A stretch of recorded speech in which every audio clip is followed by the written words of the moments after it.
Tell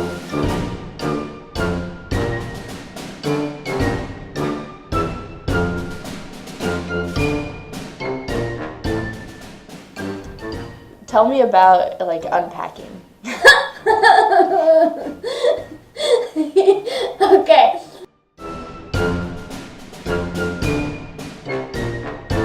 But we went from Missouri to Tennessee. No, that's wrong.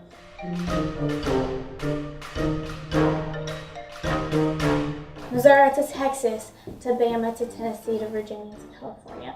And then we moved several times in each of those states.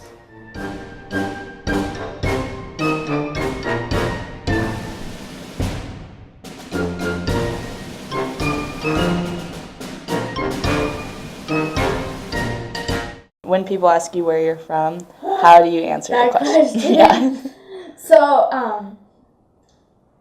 I normally say America, and they're like, no, duh, Sherlock. And I was like, no, truly, America. Because I'm not from anywhere except a country. Like, that is the only place that I have that's even considerable to a home, because I didn't live overseas. So I just experienced a bunch of different places in America. My siblings and I are so close.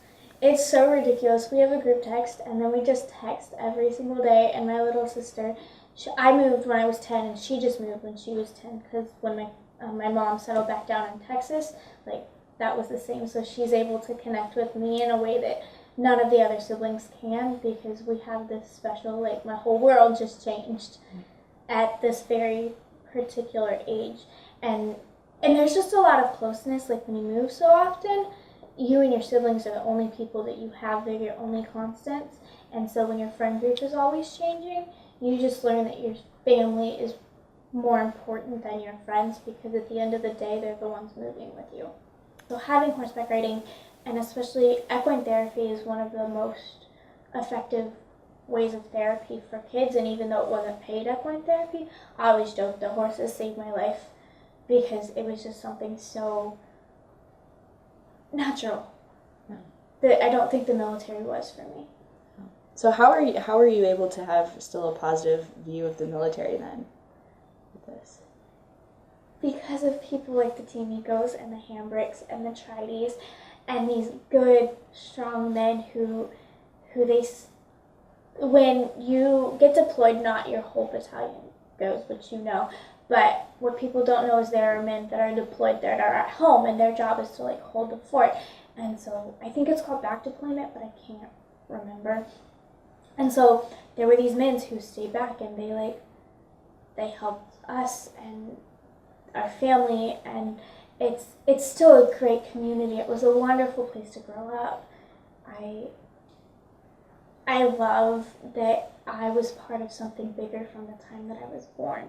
One of the things that, like, I've decided when I'm explaining to, like, how military life works is I start by saying, I'm never going to live to be 40.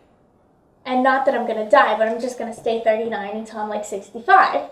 And then once you're 65, you'll have lived enough lifetimes. But the reason that is because in my 19 years, I've lived, like, 7 lifetimes. I've lived a lifetime in Alabama, and in Tennessee, and in Virginia, and in California, and in Texas, and all the other places that I've traveled in. So I box my history into little lifetimes. And I don't think that when people think about settling down, when it comes to military brats, is you're asking them to waste, like, 10 lifetimes. And so I say I can't live to be 40, because if I settle down, I'm not going to have lived enough life to be 40. Like, that's just not going to be a thing. And so, like, that's one of the ways that I explain, like, what it feels like on the inside to look towards a future where you're stationary as a military brat. And I don't necessarily think that that's a bad thing. I think that understanding the way that you view the world, and understanding that it is entirely different than civilian culture.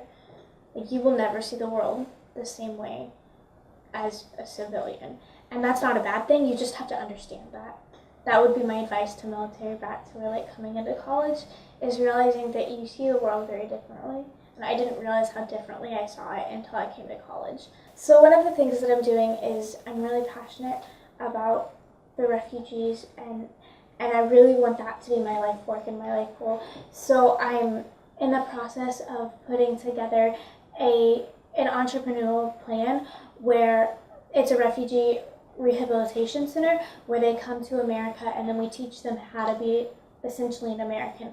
We give them job skills and teach them how to grow a garden and all kinds of different stuff. It's a really elaborate plan that isn't really consequential to this discussion. Anyways, one of the things that this is allowing me to do is tour America and go see the world and spread my cause and spread awareness and get that travel and get that sense of excitement. I truly do need it in my life. Otherwise, every 2 years, man, you just get restless because that's your biological clock. It's telling you that something's wrong and you need to change it. And what something that is your entire life.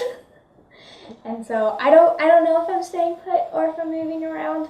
I think I found kind of a nice balance, but then I haven't actually tried to accomplish this.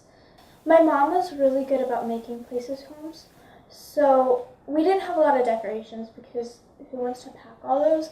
But what we did have, it was nice because you learn the street is your home. And so what my brother and I did the first day, any place we moved somewhere, once we were old enough, is we would explore a neighborhood and we would find out where we lived. And that really helped center us. Okay, old life is gone. Like, you can't think about Tennessee. Well, you can, but not in the terms of I want to go back home, because that is not home.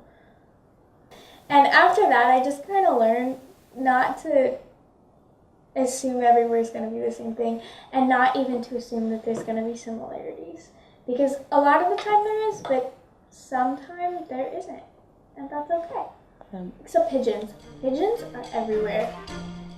You can always expect there to be pigeons. You really can. That should be the main theme of my documentary. They'll just be called pigeons. Pigeons. They're my favorite birds for that reason. Are you serious? You like pigeons? Oh my god, I hate pigeons. They're everywhere. They're the worst. Well, okay, they attacked me in London, and that wasn't very nice. But